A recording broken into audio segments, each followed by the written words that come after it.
ইকরা কিতাব আল্লাহ,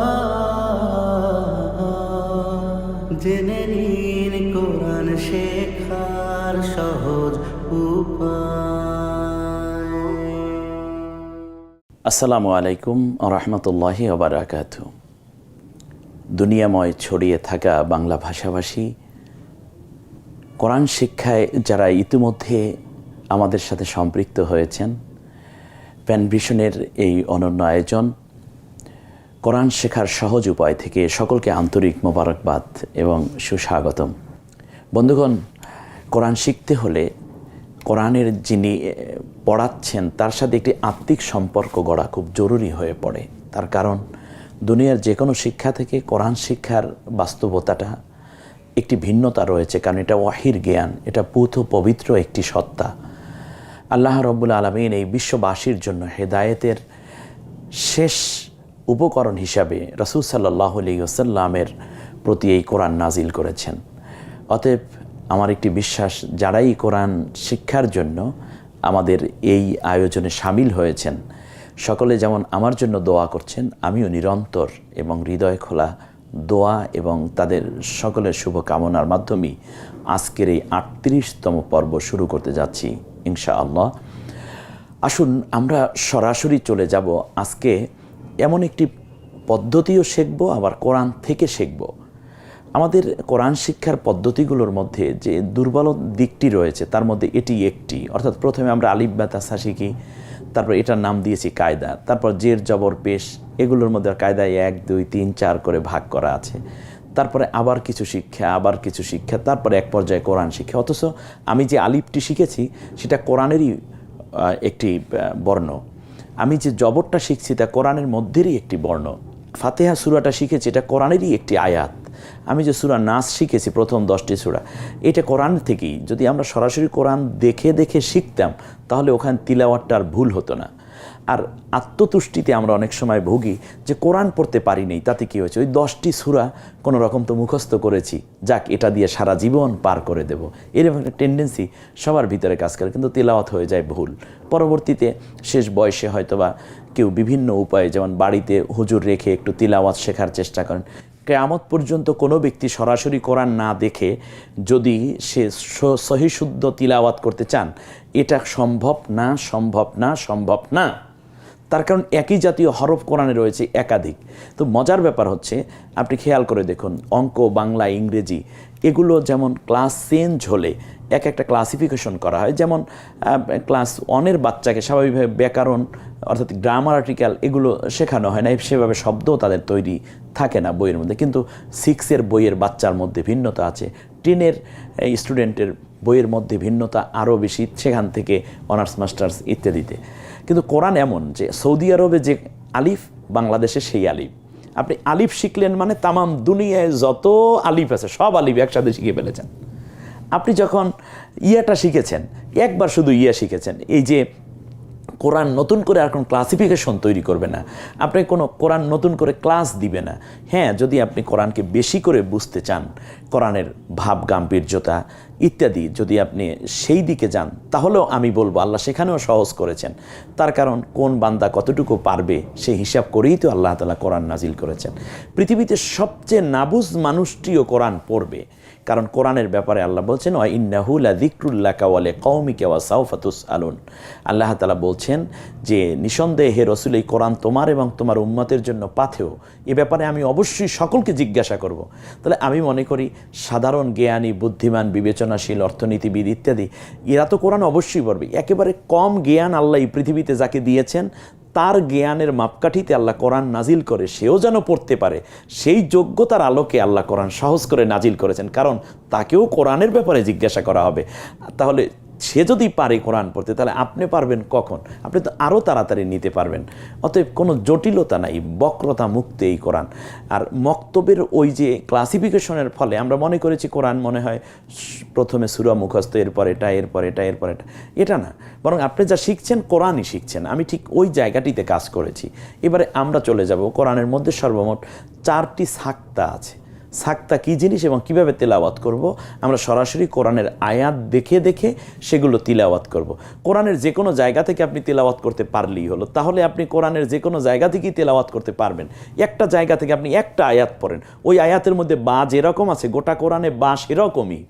আপনি কোরআনের একটি জায়গায় যদি মিম চিনেন, তাহলে গোটা কোরআনে যত মিম আছে সব মিম একই রকম। আপনি একটা জবর যদি বুঝতে পারেন, তাহলে গোটা কোরআনে যত জবর আছে সব জবর একই কাজ করে, একই রকম। আপনি একটা খাড়া জবর চিনলে কোরআনে যতগুলো খাড়া জবর আছে সবগুলো একই রকম এবং একই কাজ করে। এরপরও কিছু ব্যতিক্রম একটু একটু সেগুলোই দেয়া হচ্ছে। এবারে আমরা যেখানে যাব সেটা হচ্ছে সাক্তা কাকে বলে আমরা একটু দেখে নেই। সাক্তাটা হচ্ছে শ্বাস ঠিক রেখে আওয়াজকে থামিয়ে পুনরায় তিলাওয়াত শুরু করার নামই সাক্তা। অর্থাৎ আপনি থামবেন কিন্তু শ্বাস ছাড়বেন না, নিঃশ্বাস ফেলবেন না, আবার শুরু করবেন, এটার নামই হলো সাক্তা। এইরকম সাক্তা আদায় করা তাসবিদের ভাষায় ওয়াজিব। এখানে যেই লোকেশনটা দেয়া আছে, যে ইনস্ট্রাকশনটা দেয়া আছে, যে যেমন যাচ্ছে সূরার নাম সূরা আরাফ, পৃষ্ঠা নম্বর 175, আয়াত নম্বর 184, লাইন নম্বর 8। এটা হচ্ছে আমার এই যে কোরআনটা একটু দেখতে পাচ্ছেন আপনারা, এই অনুবাদটা মূলত আমার হাত এখানে কাজ করেছে। এই অনুবাদের ক্ষেত্রে আরও কিছু তাফসিরের সহযোগিতা আমি নিয়েছি, আলহামদুলিল্লাহ। এটার 3য় সংস্করণ চলছে কাজ। আর আপনারা যদি এই কোরআনটা সংগ্রহ করতে পারেন, অর্ডার করলে আমরা ইনশাল্লাহ পৌঁছানোর ব্যবস্থা করব। তাহলে আপনি ঠিক আয়াতগুলো এভাবেই দেখতে পাবেন। আমার কোরআনের মধ্যে 42টা নতুনত্ব দেয়া আছে, যেগুলো স্বাভাবিকভাবে অন্যত্র পাওয়া মুশকিল। তার কারণ কোন জায়গায় টান হবে না, কোনটা সাক্তা, এখানে কী আদায় করেন, এগুলো আমি সাইডে লিখে দিয়েছি। এমনি করে প্রত্যেকের ইনস্ট্রাকশন দেয়া আছে, যাতে করে একজন আল্লাহর বান্দা যেন কোরআন পড়তে গিয়ে মনে করেন ওস্তাদজি আমার পাশেই আছেন এবং আমি তার থেকেই শুনছি এবং দেখছি। এরকম একটি ব্যবস্থা আমরা করার চেষ্টা করেছি। এবারে আসুন প্রথম সাক্তাটা আমরা একটু দেখে নেই। এটা সূরা আরাফের মধ্যে আমরা পেয়ে যাব। কোরআনের এটা 175 নম্বর পৃষ্ঠায়, যেটা আমি ছাপিয়েছি। সেটা আয়াতটা হলো কি? আয়াতটা হচ্ছে, একটু দেখুন, আয়াতটা পুরো স্ক্রিন জুড়ে রয়েছে। এবার আমরা পড়ি আ ওয়া, একটু আস্তে আস্তে পড়ি, ভেঙে ভেঙে পড়ি, এরপরে একত্রে সুর দিয়ে পড়ব। প্রথমে পড়ি আ ওয়া লাম, ল আকার আর শুধু ম, লাম, আওয়া লাম। একটু পড়ে আসলাম, আবার পিছন থেকে একত্রে পড়লাম। প্রথমে পড়ুন, এভাবেই তিলাওয়াত করবেন। প্রথমে পড়ুন আ ওয়া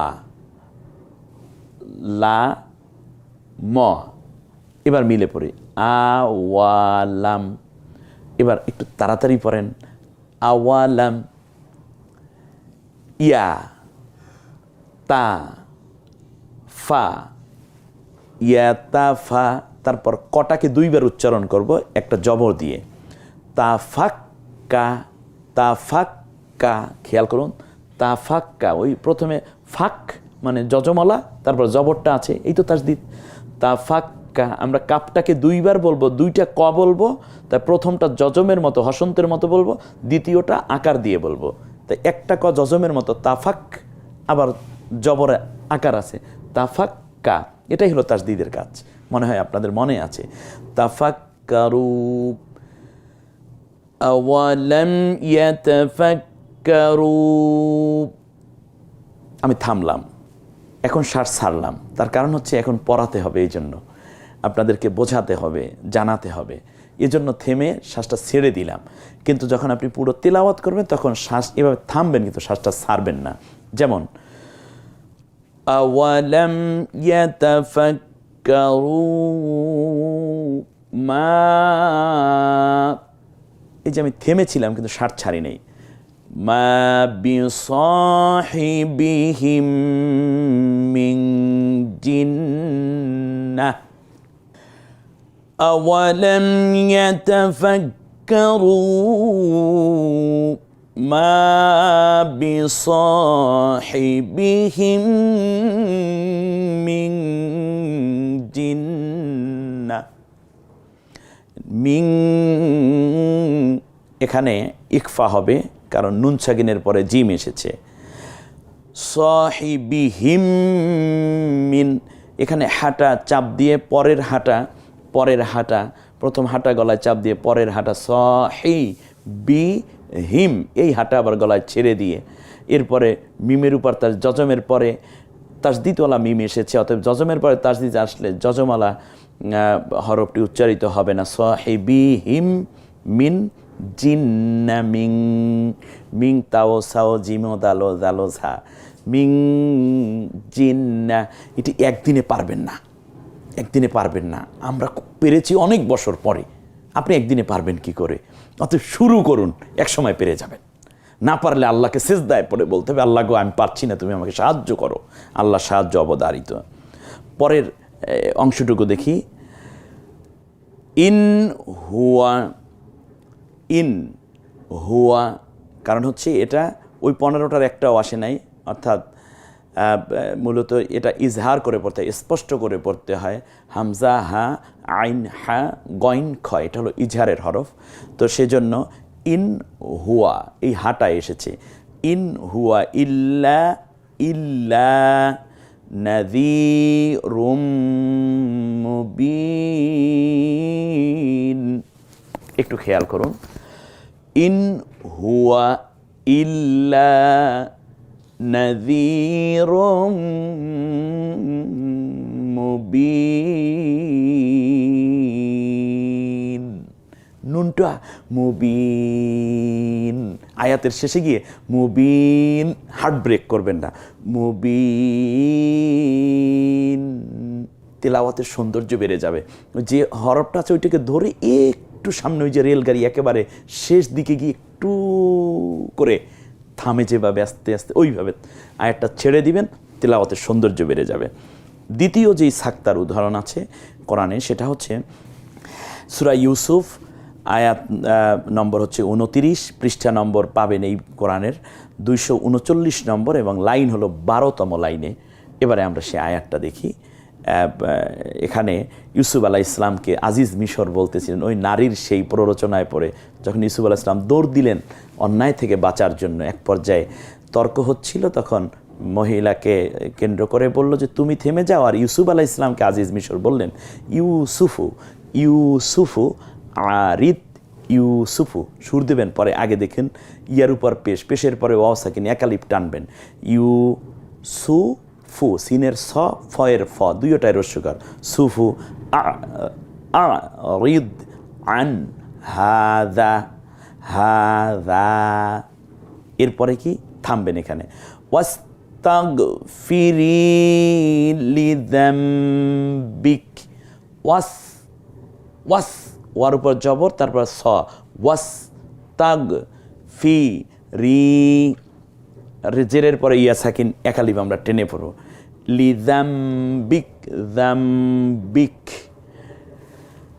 ইন্নাকি কুনতি মিনাল খাতিইন।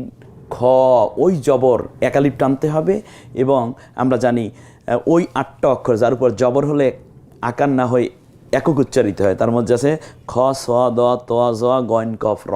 এটা তো মনে আছে, জবর শিক্ষার দিনে এটা আমরা পড়িয়েছিলাম। ইন্নাকি কুনতি মিনাল খাতিইন।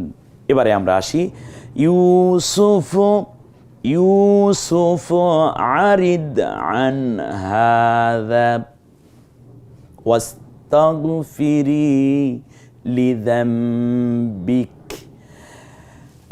এই যে কথাটা, এখানে আমি থেমেছি কিন্তু শ্বাস ছাড়িনি। এরপরের উদাহরণ হচ্ছে ওয়ালাম ইয়াজআল লাহু ইওয়াজা কাইয়িমান লিয়ুনযিরা বা'সান শাদীদা। তেলাওয়াতটা শুনুন, আপনি এইবার মিলিয়ে আপনি পড়বেন বারবার। ওয়ালাম ইয়াজআল লাহু ইওয়াজা কাইয়িমান লিয়ুনযিরা বা'সান শাদীদা। এমনি করে করেই আমাদের ইকফাগুলো আদায় করতে হয়। শেষ ইকফাটা হচ্ছে সূরা ইয়াসিন থেকে, ক্বালু ইয়া ওয়াইলানা মান বা'আসানা মিন মারকাদিনা হাযা মা। এই যে আমি থামলাম, মারকদিনা সাক্তা লেখা, থেমেছি কিন্তু সার ছাড়িনি। মা ওয়া'দার রাহমানু ওয়া সাদাকাল মুরসালুন।